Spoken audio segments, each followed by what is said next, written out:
안녕하세요. 날마다 죽게로 12월 22일 말씀 묵상 보도록 하겠습니다. 오늘 본문은 마태복음 1장 18절에서 25절 말씀입니다. 우리 속담에 안 잇된 굴뚝에 연기 나랴 이런 말이 있죠. 원인 없이 결과가 없다 그런 말입니다.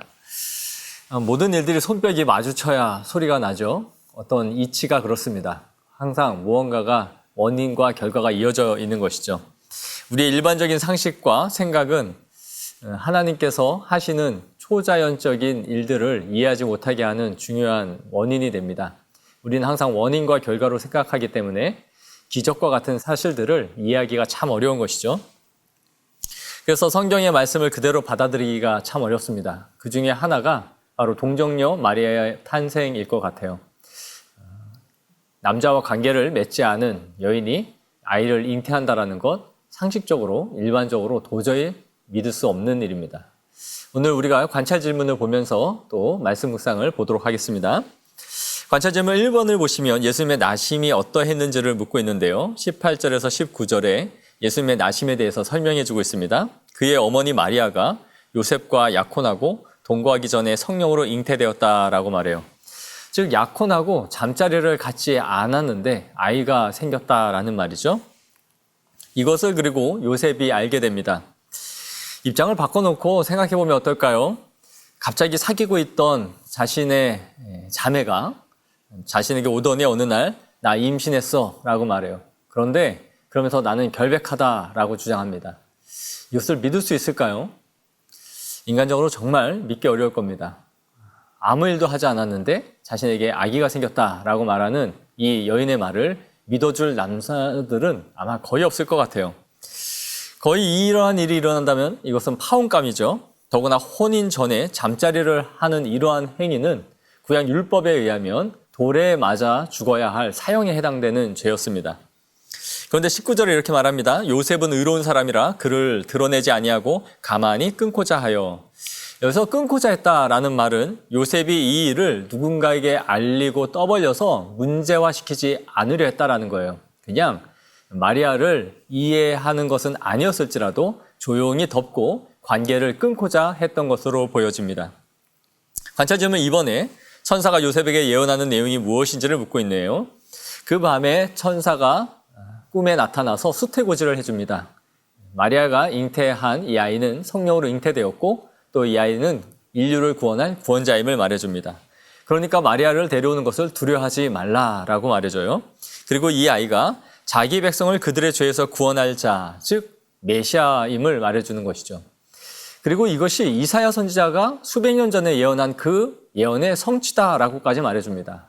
두렵고 또 화가 나 있는 그러한 요셉에게 이 꿈에 나타난 천사로 인해 많은 위안을 얻었을 것 같아요. 관찰 질문 3번을 보시면 성령으로 잉태된 사건에 대한 요셉의 반응이 무엇인지를 묻습니다. 꿈에서 깨어난 요셉은 24절에 주의 사자의 분부대로 행하여 그의 아내를 데려왔다라고 말씀합니다.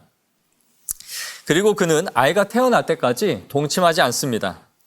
요셉은 이 천사의 말씀에 따라서 이 사실을 믿었고 자신을 절제한 것이죠. 성정이 있는 이 남자가 천사의 말에 따라 거룩하게 나실 메시아를 위하여 끝까지 동침하지 아니하고 기다렸다라는 것을 보여줍니다. 오늘 이 말씀을 우리가 묵상하고 또 우리에게 적용해 보기를 원해요. 인간적으로 보면 오늘 말씀은 정말 황당하고 이해할 수 없는 일이 일어난 것이죠. 요셉의 입장에서 보면 자신이 사랑한 여인에게 배반을 당한 행위였고요. 또 율법에 따라서는 사형에 해당하는 일이 일어난 것입니다. 또한 마리아 입장에서 보면요. 자신이 죽음에 내몰릴 수 있는 굉장한 위험한 상황에 처해진 일이었죠. 마리아의 나이를 당시 학자들은 10대 초반에서 중반이었을 것으로 예상하고 있습니다. 어린 나이에 오늘날보다 더 보수적이고 폐쇄적인 고대 사회에서 일어날 수 없는 일이 일어났던 것이죠.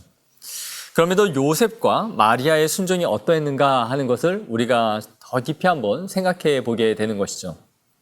마리아는 목숨을 내놓는 것이었고 요셉은 유대의 남자로서 율법을 깨고 자신의 명예를 더럽힌 이 여인을 이해하고 덮는 결정이었던 것입니다. 우리의 순종은 어떻습니까? 우리의 순종은 대부분 우리의 한계가 그어져 있는 것은 아닌지 우리 자신을 좀 돌아볼 수 있으면 좋겠습니다. 내가 이해하고 내가 할 수 있다라고 선을 그어놓은 데까지만 우리는 순종하고 있는 것은 아닌지 생각해 봐야 하는 것이죠. 또한 예수님이 이루시는 이 구속사는 하나님이 계획하시고 이루어 가시는 것이지만 끊임없이 인간의 순종을 요구하고 있다라는 거예요. 물론 인간이 순종하지 않으면 하나님이 계획하신 구속사가 실패로 끝나는 것은 아니지만 하나님께서는 우리의 순종을 통하여 그분이 하고자 하시는 일들을 계속 이루어 간다라는 것이죠. 우리에게 믿음을 주시고 그 믿음을 통하여 순종을 하도록 이끌어 가시는 것입니다.